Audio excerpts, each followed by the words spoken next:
Pertumbuhan industri kecil menengah di Sleman adalah hal yang harus mendapat perhatian.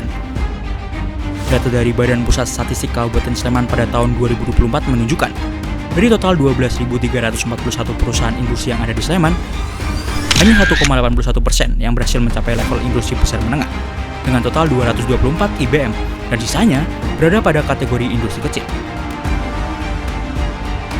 Menjadi sebuah pertanyaan, bagaimana usaha milik masyarakat ini lepas dari status tersebut dan naik level ke lebih tinggi karena pertumbuhan mereka beriringan dengan pertumbuhan ekonomi negara.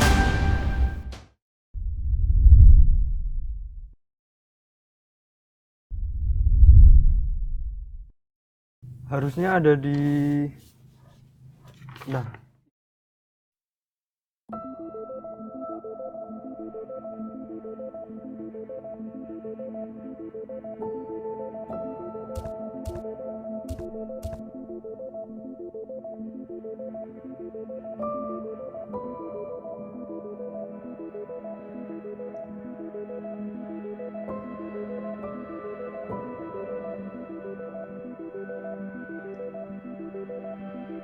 Jadi sekarang harus cari tahu dulu apa alasan mereka stuck.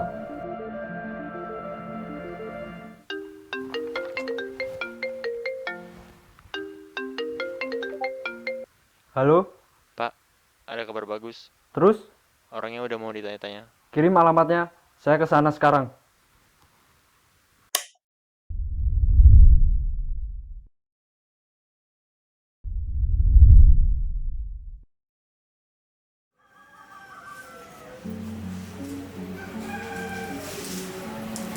Perkenalkan, nama saya Dinda. Saya merupakan anak kedua dari ibu saya, yaitu Bu Arumi. Nah, Bu Arumi sendiri itu adalah owner Batik Sekar Idaman ini. Batik Sekar Idaman ini dimulai ibu saya dari 2018. Saat ini masih membantu ya. Nah, mungkin suatu saat mungkin saya yang nerusin. Ibu itu mulai dari tahun 2013. 2013 itu awal mula ibu berkenalan dengan batik. Nah, proses perkenalan ibu dengan batik ini melalui pelatihan ya yang diselenggarakan oleh Desperindak Sleman. Nah, itu tuh pertamanya ibu udah nggak mau ikut. Pokoknya udahlah, aku malas nggak mau ikut. Terus akhirnya dipaksa ayo ikut karena kekurangan orang saat itu, pelatihannya masih kurang, kalau nggak 2, 1. Terus terpaksalah ibu ikut pelatihan itu, terus melanjutkan ke kelompok batik, terus dilalahnya juga, kebetulannya juga jadi ketua batik. Lalu ibu memutuskan mandiri di 2018 dan membentuk Sekar Idaman ini. Alasan utamanya adalah saat itu ingin membantu pekerjaannya bapak saya yang di bidang konstruksi ya. Saat itu juga bapak saya mungkin sedikit kewalahan, jadi harus ibu saya juga yang terjun. Tetapi ibu saya memikir ulang, istilahnya eman-eman kalau pelatihan dan apa yang dia punya, meracik warna, terus pokoknya yang berkaitan dengan batik itu hilang. Ibu berinisiatif untuk cobalah tak nyoba-nyoba aja di rumah sendiri dulu tuh. Ibu nyoba sendiri dulu, terus habis itu mulai produksi. Dilalahnya juga kebetulannya ya ada pesanan. Nah, ada pesanan itu, terus ibu melibatkan tetangga di sekitar rumah ini. Lalu 2020 itu ada fenomena COVID yang mengharuskan kita untuk berhenti melakukan aktivitas. Lalu Batik Sekar Idaman stuck di sekitar 3-4 bulan. Untuk struggle-nya sendiri itu mungkin ya itulah, kadang kan pesanan itu atau orderan itu, customer itu nggak selalu naik terus ya, mesti ada turunannya, mesti ada naik turunnya dan lain-lain. Terus juga kadang struggle-nya itu ketika sudah mentok di ide. Kalau idenya itu misalnya ini batik mau dibuat apa lagi, ini warnanya mau dikombinasi sama apa lagi, ini motifnya tuh mau dibikin gimana lagi, ini polanya tuh mau dibikin apa lagi. Nah, mungkin struggle-nya di situ ya. Seiring berkembangnya zaman ya, seiring perkembangan zaman mesti ada teknologi, ada digitalisasi, ada modernisasi yang kadang seusia ibu tuh udah bingung buat mengikuti jejaknya gitu. Jadi untuk saat ini misalnya konten yang bagus tuh gimana toh, untuk mengelola Instagram tuh gimana toh, untuk Instagram Ads tuh gimana toh.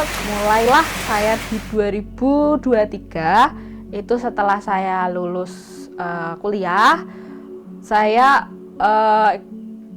diminta ya istilahnya untuk dan saya juga ingin membantu untuk mengembangkan lah istilahnya, mengembangkan batik Sekar Idaman ini. Kita perbaiki dari mulai kontennya, dari mulai Instagramnya, ya sedikit-sedikit lah dari pengetahuan yang saya tahu. Omset itu kita ambil rata-rata aja per tahun. Per tahun itu sekitar 200 jutaan lebihan. Sekitar segitu rata-rata. Ya kalau dibilang besar juga belum sepertinya besar ya, kita masih di level IKM.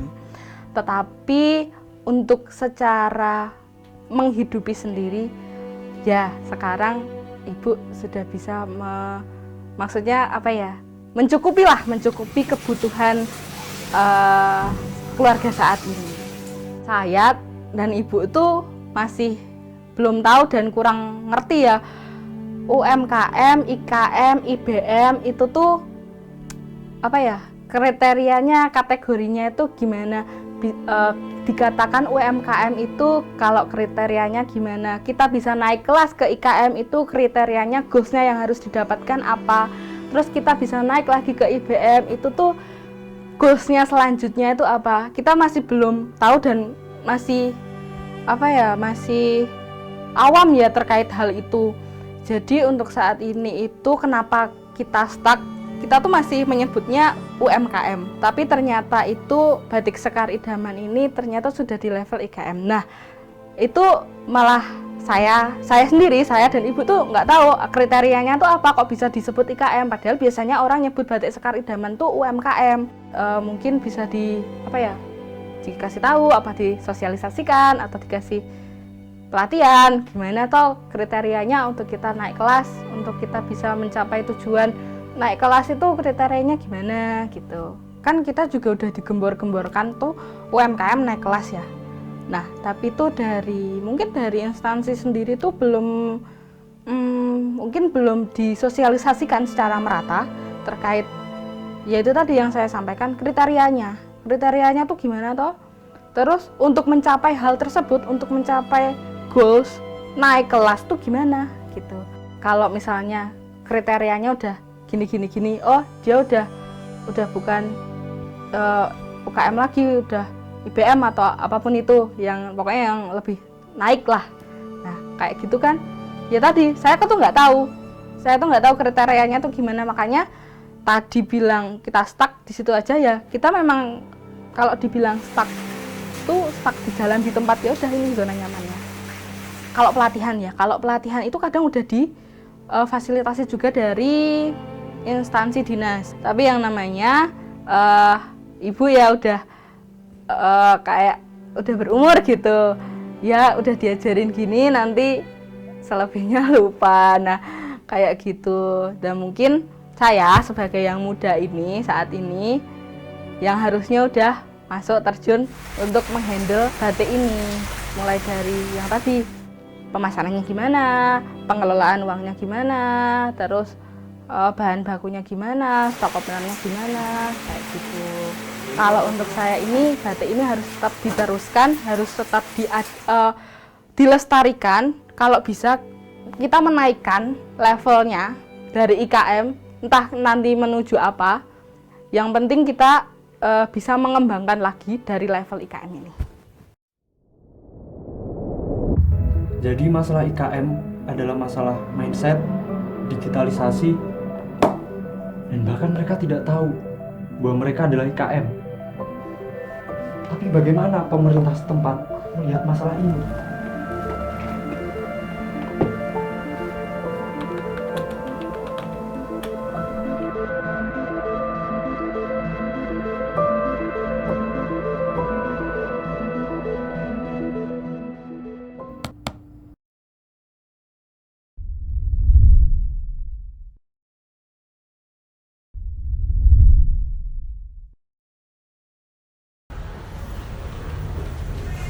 Saya Agung Tri Rahmanto, penyuluh Perindak Kabupaten Sleman yang saat ini bertugas di Dinas Perindustrian dan Perdagangan Kabupaten Sleman, khususnya di unit Rumah Kreatif Sleman. Dinas Perindustrian dan Perdagangan Kabupaten Sleman mempunyai tugas pokok dan fungsi dalam pengembangan ekonomi masyarakat Kabupaten Sleman, khususnya di sektor industri dan perdagangan. Nah, saya di Rumah Kreatif Sleman itu merupakan bagian dari bidang perindustrian yang mempunyai ketugasan dalam pengembangan pelaku industri kecil, khususnya dalam meningkatkan kapasitas pelaku industri kecil menengah agar bisa berkembang dan naik kelas. IKM atau industri kecil menengah di Kabupaten Sleman itu mempunyai peran yang sangat penting, bisa dibilang sebagai tulang punggung ekonomi di sektor industri. Sebab 99% pelaku industri di Kabupaten Sleman itu termasuk dalam kategori kecil dan menengah. Dan memang angka yang paling banyak itu di sektor kecil. Memang saat ini untuk IKM yang naik dari sektor kecil atau kelas kecil ke kelas menengah itu masih banyak mempunyai hambatan atau permasalahan yang itu mempunyai banyak masalah. Mungkin permasalahannya ada di permodalan, ada yang di pemasaran, ataupun di kapasitas pelaku IKM tersebut. Nah, jadi Dinas Perindak berupaya agar IKM di Kabupaten Sleman ini bukan hanya bertambah banyak jumlahnya, tetapi kualitasnya semakin baik. Dari yang semula masih level mikro, bisa menjadi kecil, kemudian level kecilnya pun bisa naik lagi menjadi kelas menengah. Akan lebih baik lagi kalau yang kelas menengah menjadi kelas yang termasuk industri besar. Dinas Perindak melihat banyaknya IKM yang masih terjebak di kelas mikro ataupun kecil menjadi suatu permasalahan yang perlu diberikan solusi. Dinas Perindak mencoba memberikan berbagai macam pilihan ataupun bentuk-bentuk fasilitasi ataupun kegiatan dalam membantu pelaku industri kecil menengah agar bisa naik kelas. Bentuk-bentuk kegiatannya pun macam-macam, sesuai dengan kebutuhannya, mulai dari fasilitasi permodalan, kemudian ada fasilitasi pemasaran, kemudian juga peningkatan kapasitas melalui berbagai bentuk kegiatan, baik melalui pelatihan maupun bentuk-bentuk peningkatan kapasitas bagi pelaku IKM tersebut. Nah, Dinas Perindak sangat fokus dalam pembinaan pelaku industri kecil menengah, salah satunya dengan menghadirkan unit layanan Rumah Kreatif Sleman yang di dalamnya memberikan layanan peningkatan kapasitas pelaku IKM agar semakin bisa mengelola bisnisnya dengan lebih baik melalui peningkatan pengelolaan usaha ataupun manajemen usahanya, kemudian juga agar bisa lebih siap untuk go digital, kemudian juga agar bisa memanfaatkan perkembangan teknologi informasi ini dalam mendukung usahanya. Rumah Kreatif Sleman memberikan pilihan ataupun juga bentuk-bentuk kegiatan sesuai dengan kebutuhan IKM, sesuai dengan permasalahannya. IKM di Kabupaten Sleman mempunyai berbagai bentuk hambatan ataupun permasalahan. Bagi IKM yang motivasinya masih kurang, tetapi sudah mempunyai keterampilan, maka diberikan pelatihan dengan peningkatan motivasi, baik bentuknya adalah perubahan mindset dia usahanya agar lebih semakin terarah, ataupun juga memberikan motivasi kewirausahaan. Bagi UKM yang motivasinya sudah bagus, tapi karena masih kurang skill dalam pengelolaan usaha, maka diberikan pelatihan tema-tema manajerial pengembangan usaha, ataupun juga peningkatan kapasitas dia dalam pengelolaan keuangan, dalam pemasaran, baik pemasaran offline maupun pemasaran digital. Nah, bagi IKM yang motivasinya itu sebenarnya sudah bagus, skillnya sudah bagus, tapi masih terhambat untuk naik kelas, ada bentuk kelas yang bernama coaching ataupun pendampingan yang lebih intensif. Melalui kelas coaching ini, IKM dimotivasi, diberikan target, tapi juga didampingi oleh coach bisnis agar usahanya lebih terarah dan mencapai target-target yang telah ditetapkan. Kelas pelatihan diarahkan kepada pelaku IKM yang masih ingin meningkatkan wawasannya secara umum, masih ingin meningkatkan motivasi usahanya, ataupun juga bekal-bekal sebagai seorang businessman secara dasar. Sedangkan kelas mentoring itu mempunyai tema-tema yang lebih spesifik ataupun lebih teknis, misalnya pelatihan dalam pemanfaatan media sosial untuk pengembangan usaha, untuk pemasaran, ataupun juga pelatihan dalam pengembangan kemasan yang lebih diterima oleh masyarakat saat ini dan tema-tema yang lain. Sedangkan kelas coaching ini memang kelas yang lebih spesifik dengan persyaratan yang lebih ketat. Untuk bisa mengikuti kelas coaching, diawali dari open recruitment kepada anggota Rumah Kreatif Sleman. Dari UKM yang mendaftar, nanti dilakukan seleksi. Seleksi pertama melalui klasikal, jadi IKM nanti dalam mengikuti kelas bisa terlihat bagaimana potensi dalam pengembangan usahanya. Selanjutnya dilakukan dengan seleksi wawancara oleh coach bisnis kepada calon peserta coaching. Dari situ nanti bisa dilihat karakternya, kemudian juga semangatnya dalam komitmennya dalam mengikuti program dan sebagainya. Nanti akan dipilih 5 IKM untuk satu batch coaching yang akan didampingi selama 3 bulan sampai 6 bulan tergantung progresnya di setiap tahapan. Target untuk setelah mengikuti coaching ini diharapkan IKM bisa terlihat jelas naik kelasnya, baik secara omset maupun dalam pengelolaan usahanya.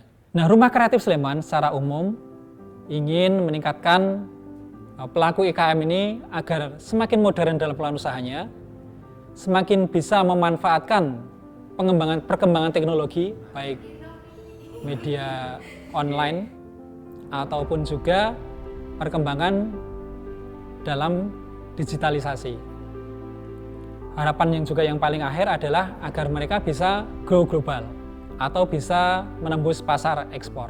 Pelaku IKM Kabupaten Sleman bisa memanfaatkan layanan dari Dinas Perindak ini melalui yang pertama, datang langsung ke kantor Dinas Perindak di Kompleks Pemda Kabupaten Sleman di lantai 1, langsung datang di Rumah Kreatif Sleman untuk mendaftar sebagai anggota Rumah Kreatif Sleman ataupun mengikuti program-programnya. Cara yang kedua, pelaku IKM Kabupaten Sleman bisa mengakses media sosial dari Rumah Kreatif Sleman melalui Instagram ataupun Facebook di RKS_Rumah Kreatif Sleman. Setiap informasi, kegiatan ataupun kelas itu akan ditayangkan melalui Facebook ataupun Instagram. Ketika program dibuka, nanti akan ada link yang IKM bisa mendaftar di situ. Bagi IKM pelaku IKM Kabupaten Sleman yang belum bergabung dengan Rumah Kreatif Sleman, kami berharap mau untuk bergabung di RKS agar bersama-sama membangun jaringan, membangun komunitas dalam mengembangkan usaha agar lebih kuat. Sebab kita memang ataupun teman-teman pelaku IKM itu memerlukan suatu komunitas atau jaringan dalam pengembangan usaha. Walaupun sehebat apapun dia, sudah sepintar apapun dia mengikuti berbagai pelatihan, bahkan mempunyai coach sendiri pun, kalau tidak punya jaringan, itu akan semakin berat. Tentu kami berharap semakin banyak pelaku IKM di Kabupaten Sleman yang mau bergabung di RKS.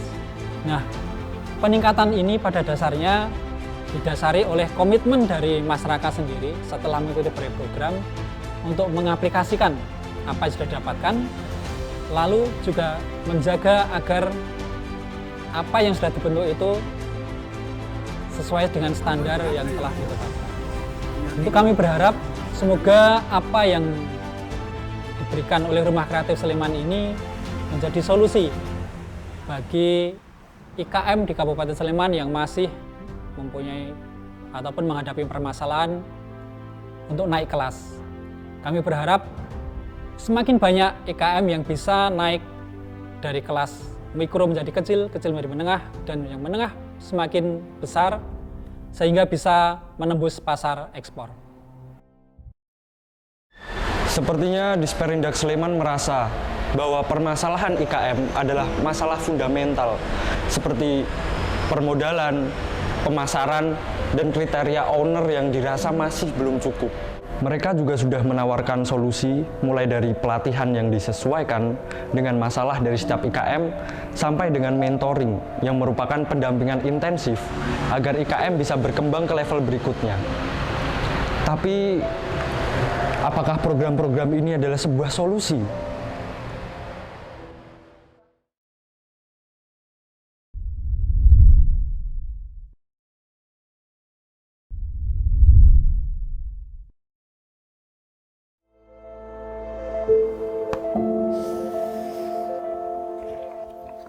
Kepingan terakhir harusnya ada di...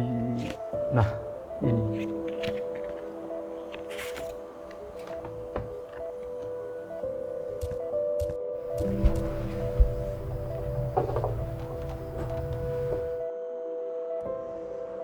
Ini harusnya udah hampir selesai. Tapi bagaimana cara mendapatkan barang bukti yang terakhir? Perkenalkan, nama saya Raka, saya selaku owner dan founder dari Kentung Snack. Nah, Kentung Snack sendiri adalah perusahaan manufaktur yang bergerak di bidang produksi snack berbahan dasar kentang dengan merek Kentung. Kentung Snack sendiri berdiri sejak tahun 2021 awal, sampai sekarang alhamdulillah masih berjalan. Nah, waktu itu di awal merintis usaha Kentung Snack ini, awal-awal kendalanya tentu saja di pemasaran, karena waktu itu keterbatasan modal juga kan, sehingga ya kita otomatis memasarkan dari mulut ke mulut, terus story WA atau story Instagram. Nah, itu pun cuman ke teman-teman atau ke saudara atau ke rekan-rekan yang terdekat lah gitu. Nah, waktu itu memang problemnya gimana ya caranya untuk menjaring konsumen di luar dari lingkungan sekitar gitu. Terus yang kedua mungkin dari segi permodalan juga ya, waktu itu memang ya udah kita pakai modal seadanya. Waktu itu kurang lebih 300.000 ya, kita jalan sesuai dengan apa yang kita punya gitu. Nah, untuk awalan ya di tahun 2021 memang kita stuck ya, omset tuh kalau nggak salah di bawah 10 juta lah per bulan waktu itu. Kita stuck banget di tahun 2021, terus di tahun 2022 itu masih stuck sih, tapi agak lumayan berkembang, tapi tetap masih di bawah 10 juta kayaknya waktu itu kalau nggak salah. Nah, terus switch-nya itu ketika di tahun 2022 ini saya harus ngonten nih gitu, saya harus ngonten untuk memasarkan lebih jauh produk-produk dari Kentung Snack ini, karena nggak mungkin kita cuman ke WA, ke Instagram, yang mana kalau WA sama Instagram kan otomatis yang tahu cuman teman-teman doang. Yaudah akhirnya kita berusaha untuk ngonten dengan serius. Terus titik baliknya lagi itu ketika di tahun 2023 kita ikut coaching dari RKS gitu. Nah, kalau menurut saya ya, coaching ini memang sangat solusi sekali ya buat usaha, terutama di Kentung Snack ini ya. Karena coaching itu selain ada ada ilmu-ilmu baru dari coachnya, tentu saja yang ngaruh banget untuk pertumbuhan bisnis itu adalah soal mindset. Jadi memang di dalam coaching sendiri itu nggak hanya melulu soal teori-teori bisnis saja, tapi kita itu juga diajarkan bagaimana sih cara secara mindset seorang pengusaha itu supaya level bisnisnya berkembang itu seperti apa, itu dijelasin semua di coaching. Ya lagi-lagi tergantung coachnya juga ya gitu. Nah, dulu waktu sebelum ikut coaching itu saya paling kecil lah omsetnya di antara teman-teman coaching lain ya. Waktu mau ikut coaching itu ya kalau udah urusan omset pasti malu lah karena paling kecil. Waktu itu kan kalau nggak salah sekitar 11 juta atau 10 juta lah ya. Nah, kalau sekarang setelah ikut coaching Tapi nggak langsung ya, begitu coaching langsung dare gitu, enggak, maksudnya tetap berproses. Tapi setelah untuk saat ini kita di angka ratusan, ya mungkin rata-rata di setengah eman lah. Nah, untuk sesi coaching sendiri itu sebenarnya yang paling ngaruh ke pertumbuhan bisnis ya tentang mindset ya otomatis, karena coachnya sendiri mengajarkan masalah, contoh aja ya, contoh misalnya kita diajarkan tentang energi, artinya energi itu apa ya, kita harus bisa mengetahui energi antara manusia, bumi, dan uang, itu ya contohnya. Nah, itu yang menurutku paling ngaruh banget sih gitu loh, karena selama saya berwirausaha, kenapa kok waktu itu nggak berkembang itu karena yang pertama mindset ya, tentu saja soal mindset. Nah, jadi ada yang pernah bilang, atau kita sebut saja ada pepatah itu bilang bahwa bisnis itu akan berkembang sesuai dengan kapasitas ownernya. Nah, sehingga kalau misalnya si ownernya sendiri ya masih begitu-begitu saja, ya pasti bisnisnya gitu-gitu aja gitu loh. Dan yang paling ngaruh dari coaching adalah merubah mindset ownernya, bahwa ya owner itu harus belajar, owner itu nggak boleh apa ya namanya, nggak boleh diam di tempat, owner itu harus cari peluang lain, cari produk-produk baru, inovasi baru, seperti itu. Nah, ini satu kalimat dari coach saya di RKS ya, yang menurut saya itu paling saya ingat, dan ini juga saya selalu gembor-gemborkan ke UKM-UKM lain yang mungkin masih omset under 50 ya sebulan. Nah, coach saya itu pernah bilang kalau omset masih di bawah 50 per bulan, itu sebaiknya fokus pemasaran dulu. Jadi nggak perlu fokus yang lain, artinya maksudnya bukan yang lain ditinggalkan tuh enggak, tapi tetap dilakukan, tapi fokusnya mungkin 75% ke marketing dulu. Karena mau gimana pun kan marketing ujung tombak ya. Jadi kalau misalnya marketingnya nggak jalan, ya gimana yang lain mau jalan gitu loh. Nah, jadi waktu itu pesan dari coach saya, sebisa mungkin omset di bawah 50 juta per bulan, fokuslah pada marketing. Nah, waktu itu benar-benar saya genjot marketing banget waktu itu, karena omongan coach saya itu. Nah, makanya setelah mungkin di atas 100, di atas 200 gitu ya, kita baru tuh betulin satu-satu, benahin sisi SDM-nya, benahin sisi sistemnya, SOP-nya, prosedur, dan lain-lain gitu, keuangan gitu. Nah, kalau perkembangannya sendiri ya memang dari dulu kan kita awalnya cuma di rumah. Nah, waktu di rumah itu memang apa ya, ya kita pakai alat-alat seadanya lah, kompor yang saya pakai goreng biasanya, alat-alat pengaduk juga pakai toples biasa gitu kan. Nah, terus seiring berjalannya waktu ya alhamdulillah kita bisa bangun pabrik walaupun belum besar. Terus yang kedua, kita peralatan udah beli banyak, aset, terus kita juga sudah ada kendaraan operasional, terus kita juga udah ada alat-alat multimedia kayak kamera, lighting, terus HP operasional juga untuk live gitu-gitu, kita udah ada semua alhamdulillah. Ya pelan-pelan digulung lah modalnya itu gitu. Nah, kalau menurut saya ketika dinas itu menyediakan kelas-kelas mentoring gitu, sebaiknya diikuti ya oleh para UKM-UKM di Sleman ya khususnya. Karena kalau menurut saya sih apa ya, ilmu-ilmu dari dinas itu juga penting juga gitu loh. Dulu sebelum kentung seperti sekarang, saya tukang ikut kelas gitu loh sebelumnya. Saya ikut kelas ini, kelas itu gitu kan, keuangan, desain, pemasaran. Nah, yang menyediakan kelas-kelas itu dinas ya. Nah, cuman kalau mentoring yang disediakan sama dinas itu lebih kepada teknik atau teknis artinya misalnya kalau teknik pemasaran ya sudah pemasaran teknis. Kalau teknik misalnya keuangan ya teknik keuangan gitu. Nah, cuman kalau yang teman-teman harus ikuti ya, kalau saran saya sih coaching. Nah, ketika dinas itu mengadakan open recruitment coaching, sebaiknya teman-teman UKM mendaftar.